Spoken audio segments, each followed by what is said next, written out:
Salut à tous, je suis Flavio l'Estival et aujourd'hui je vais vous poser une simple question. Connaissez-vous tous les dragons des Noirs qui n'ont pas encore de cavalier à l'heure de l'épisode 6 de la saison 2 d'House of the Dragon? Depuis l'épisode 10 de la saison 1 d'House of the Dragon, où la guerre civile connue sous le nom de la Danse des Dragons éclate entre la reine noire Rhaenyra Targaryen et le roi vert Aegon II du nom, l'on ne fait en effet que d'entendre de tous les côtés que les Noirs sont ceux qui ont le plus de dragons. En effet, fort que de vraiment juste Feu du Soleil, monté par le roi Aegon II, son cheveu monté par la reine Helaena Targaryen, Tessarion monté par le prince d'Aeron, pas encore vu dans la série car il est à Villevieille, et surtout Vhagar, la monture monstrueuse du désormais prince régent Aemon Targaryen, les Verts ne possèdent en effet que 4 dragons en âge de se battre, dont un est déjà quasiment mort, l'autre est dans le bif, et dont il est difficilement imaginable de voir Helaena monter le troisième. L'avantage revient donc en effet aux Noirs qui, avec Syrax monté par la reine Rhaenyra Targaryen, Vermax monté par son fils et héritier le prince Jaehaerys Velaryon, Caraxès monté par le roi consort Daemon Targaryen, Mélis qui était monté par la princesse Rhaenys Targaryen, Arax monté par le prince Lucerys Targaryen, et Tyraxès ainsi que Nuée d'Orage, les bébés dragons des jeunes princes Joffrey Velaryon et Aegon Targaryen respectivement, ont un avantage du nombre plus que marqué. Toutefois, avec la mort ainsi que la perte de 2 de leurs dragons, Mélis et Arax, ainsi que de leurs dragonniers, et à cause de l'impossibilité de la reine d'user de Syrax de par le trop grand danger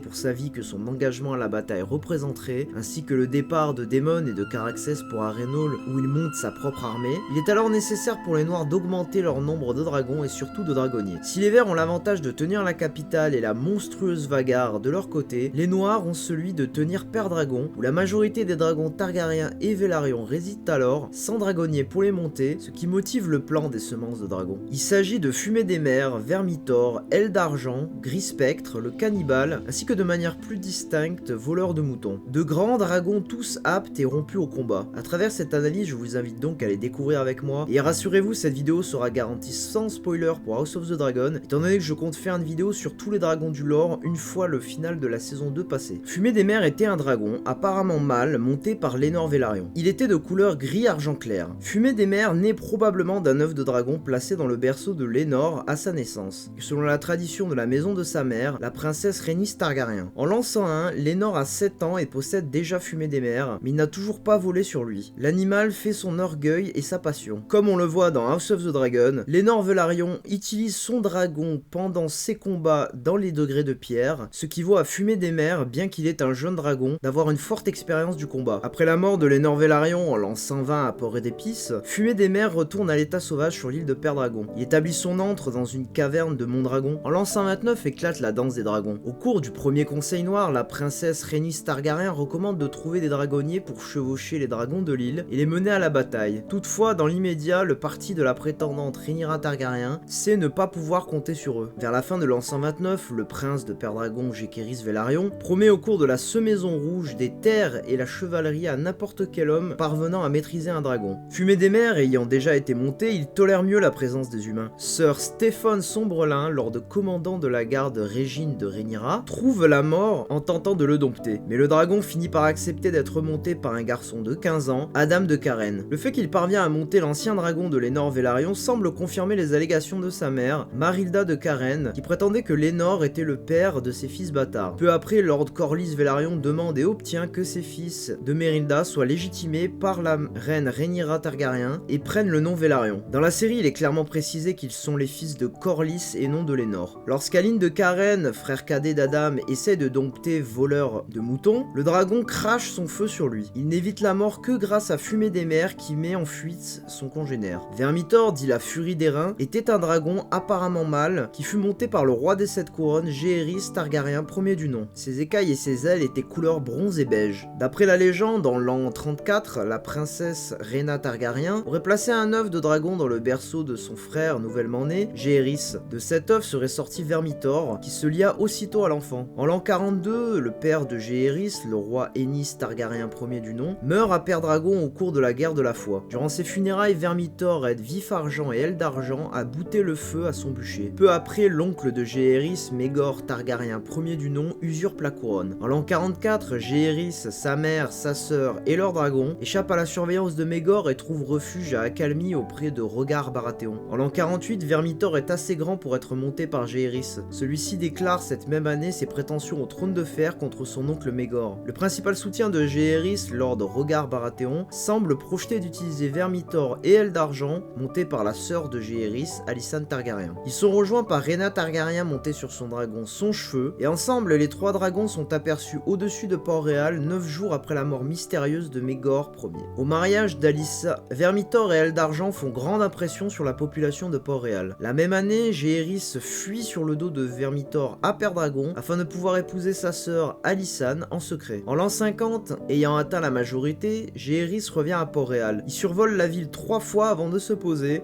et la population l'acclame. Par la suite, Vermithor sert de monture au roi Jaehaerys pour chacune de ses pérégrinations royales. Vermithor est monté par Jaehaerys Ier jusqu'à la mort de ce dernier en l'an 103. Sans cavalier, il devient sauvage et établit sa tanière dans une caverne fumante de Mondragon. Vermithor a presque 100 ans lorsqu'il participe au conflit de succession connu sous le nom de la danse des dragons. Il est alors grand et puissant. De tous les dragons de Westeros, seul Vhagar le surpasse en âge et en taille. Il est 3 fois plus grand que Tessarion. Il n'est pas aussi agile que les dragons plus jeunes, mais son souffle est à l'apogée de sa puissance et peut faire fondre pierre et acier. Bien que devenu sauvage, il est habitué aux hommes et tolère facilement leur présence. En l'an 129, le prince Jaehaerys Velaryon offre terre, titres et richesses à n'importe quelle semence de dragon parvenant à maîtriser un dragon. La plupart des candidats échouent brûlés ou tués. Vermithor s'avère particulièrement dangereux et brûle Lord Gormon Messi. Aile d'Argent était un dragon, apparemment femelle, monté par la reine Alysanne Targaryen, qui prenait un immense plaisir à voler sur son dos. Plutôt calme et docile d'après Champignon, elle était couleur argent, ce qui lui valut sûrement son nom. Celui-ci était peut-être aussi une référence à Vif Argent, la dragonne d'Enys Ier Targaryen, le père d'Alysanne. D'après la légende, en l'an 36, la princesse Rhaena Targaryen aurait placé un œuf de dragon dans le berceau de sa sœur nouvellement née, Alysanne, comme elle le fit avec Jaehaerys. De cet œuf serait sorti Aile d'Argent qui se serait liée à Alysanne. Au cours des épousailles d'or de l'an 49, l'arrivée des enfants de la mariée, Jaehaerys sur Vermithor et Alysanne sur Aile d'Argent, enchante et surprend la foule, massée à Fosse Dragon pour assister au mariage. La même année, Alysanne vole sur Aile d'Argent jusqu'à Pendragon pour échapper au mariage forcé prévu pour elle par le conseil restreint. Elle est accompagnée par son frère sur Vermithor qu'elle épouse. Au cours des années qui suivent, les jeunes époux vivent reclus à Pendragon, loin de la cour de Port-Réal. Souvent, ils volent avec leur dragon autour de Mondragon jusqu'à la Marque. En l'an 51, Aile d'Argent porte Alysanne de Pendragon jusqu'à Port-Réal où elle se marie une deuxième fois avec Jaehaerys. Au début de l'année 54, Alysanne Targaryen accompagne son frère sur Aile d'Argent vers Villevieille afin d'éviter l'élection d'un grand septon qui serait défavorable à la doctrine de l'exceptionnalisme. Le dragon transporte la reine ainsi que Sir Geoffrey Doggett de la garde royale, tandis que Vermithor transporte le roi et Jonquille Sombre, bouclier lige de la reine, afin d'équilibrer le poids. La ville est ébahie par Aile d'Argent qui fait forte impression en atterrissant en haut de la grande tour et attise les flammes du fanal de la tour d'un battement d'ailes. À la fin de ce voyage, les époux royaux rejoignent à dos de dragon leur mère, Alyssa Velaryon, qui se meurt à accalmie. Plus tard cette même année, Alysanne et Aile d'Argent retournent sur Pendragon pour aller consoler Rhaena Targaryen, affligée par le deuil. Elles en repartent bien vite, se heurtant à l'amertume de la reine de l'Est et de sa fille Aera. À la fin de l'année, Rhaena et Sonchefeu arrivent en trombe à Port-Réal. À leur arrivée, Vermithor et Aile d'Argent se redressent en rugissant. Les trois dragons menacent de s'affronter, chointant et claquant des dents. En l'an 56, alors que les Targaryens commencent à installer leurs dragons dans Fosse Dragon, Vermithor et Aile d'Argent demeurent au Donjon Rouge près de leur dragonnier. En l'an 58, Aile d'Argent transporte Alysanne lors de sa pérégrination royale dans le nord. À Blancport, des dizaines de milliers de Nordiens viennent acclamer la reine et admirer la dragonne. Aucun d'eux n'avait jamais vu un dragon auparavant. Elles se rendent ensuite à Winterfell, se posant devant les portes du château. Elles sont accueillies par Lord Alaric Stark et ses fils. Le seigneur annonce immédiatement qu'il ne veut pas de dragon dans ses murs, craignant un incendie, comme on l'a subi à Reynaud lors de la conquête. Au cours du séjour de la reine, il finit par s'adoucir et accepte finalement de s'approcher d'Aile d'Argent, non sans une certaine méfiance.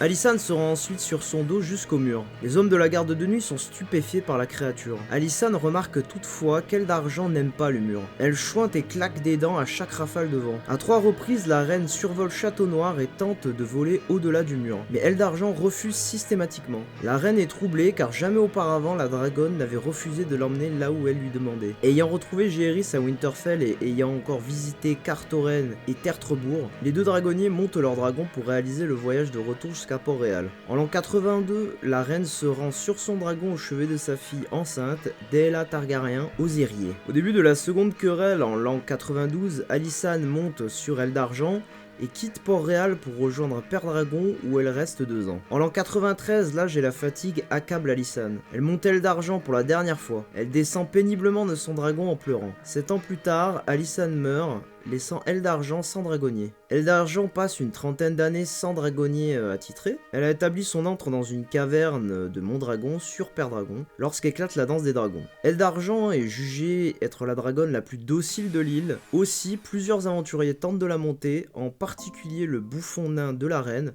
sans qu'aucun d'entre eux ne sort soit blessé soit mort.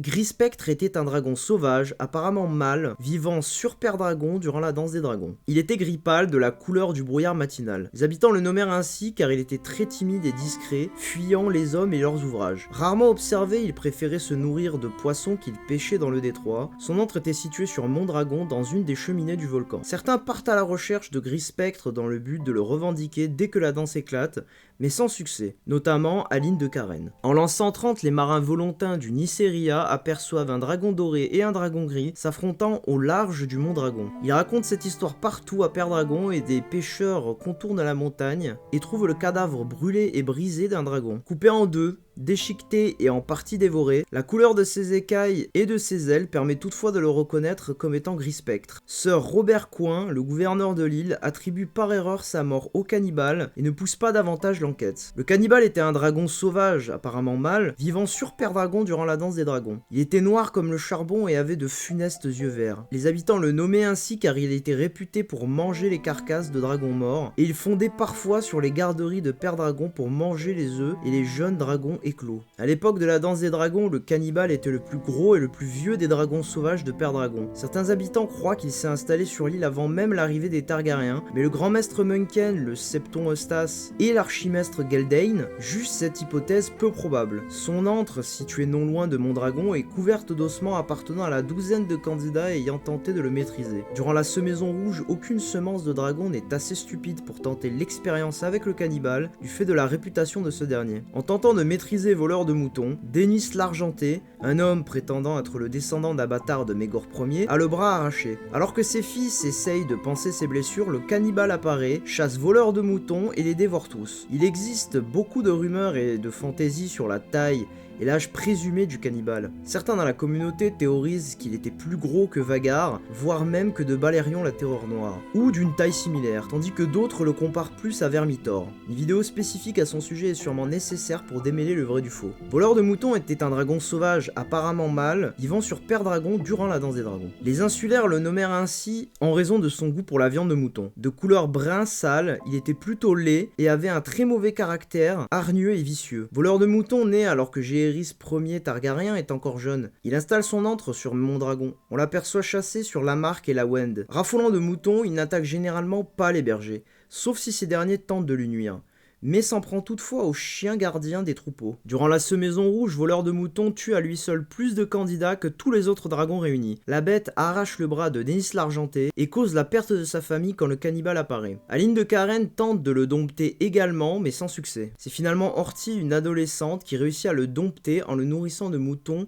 jour par jour. Si je permets de la mentionner ainsi, c'est parce qu'il est confirmé que si ce personnage est inclus dans la série, elle ne montera pas Voleur de moutons, qui est déjà confirmé devenir la monture de Rhaena Targaryen, qui ne possède pas de dragon dans les livres jusqu'à ce que la danse soit terminée. C'est donc une divergence du lore qui est ici opérée dans la série. Il est aussi important de notifier que Horty, dans le lore, n'a absolument aucun sang valérien confirmé. Elle est d'ailleurs plutôt typée comme les habitants des îles d'été, c'est-à-dire qu'elle a une peau noire, plutôt métisse, et ne possède a priori aucun trait ni aucune ascendance valérienne. Le fait qu'elle ait réussi à dompter Voleur de moutons est très important dans le lore, car cela signifie qu'en fait, au final, il n'y a même pas besoin d'être valérien pour pouvoir monter un dragon, et qu'il s'agit peut-être, bien que ce soit des bêtes magiques, aussi une forme d'animal comme les autres qui peut être domestiqué par n'importe qui. Durant cette période, Horty devient la maîtresse du prince Daemon Targaryen. Après un événement particulier durant la guerre, Daemon autorise alors Horty à prendre la fuite avec son dragon. Ils ont été aperçus pour la dernière fois survolant la baie des Crabes, crabes avant de disparaître. En l'an 135, alors que l'Host Royal commandé par Sir Robert Rowan traverse les montagnes de la Lune, une partie de ses troupes trouve refuge une nuit dans une caverne jonchée d'ossements. Alors grande surprise, il réveille un dragon qui n'est autre que voleur de moutons. Suite à un combat qui fait de nombreuses victimes, l'animal et sa dragonnière, Horty, prennent leur envol. Il s'agit là de leur dernière mention dans les annales de Westeros. Dans les années suivant la danse des dragons, un nouveau clan des montagnes du Val d'Arin apparaît, formé par d'anciens membres des Chiens Pins. Ces membres vénèrent une sorcière du feu qui envoie les jeunes hommes affronter les flammes de son dragon. Il est probable qu'il s'agisse d'Horty et de voleurs de moutons. Ce clan prend par la suite le nom des Faces Brûlées et perpétue les rituels du feu. Voilà, nous avons donc passé en revue tous les dragons des Noirs qui font partie du plan de la Semaison Rouge et qui n'avaient pas encore de cavalier au début de la danse et qui ne vont pas encore tarder à en trouver. Si vous aimez ce type de contenu et que vous aimeriez en voir plus, n'hésitez pas à laisser un like et à vous abonner. N'hésitez pas également à nous dire en commentaire lequel de ces dragons vous a le plus intrigué et lequel vous avez envie de voir le plus adapté dans House of the Dragon. Sur ce, je vous dis à la prochaine pour une nouvelle vidéo. Allez, peace!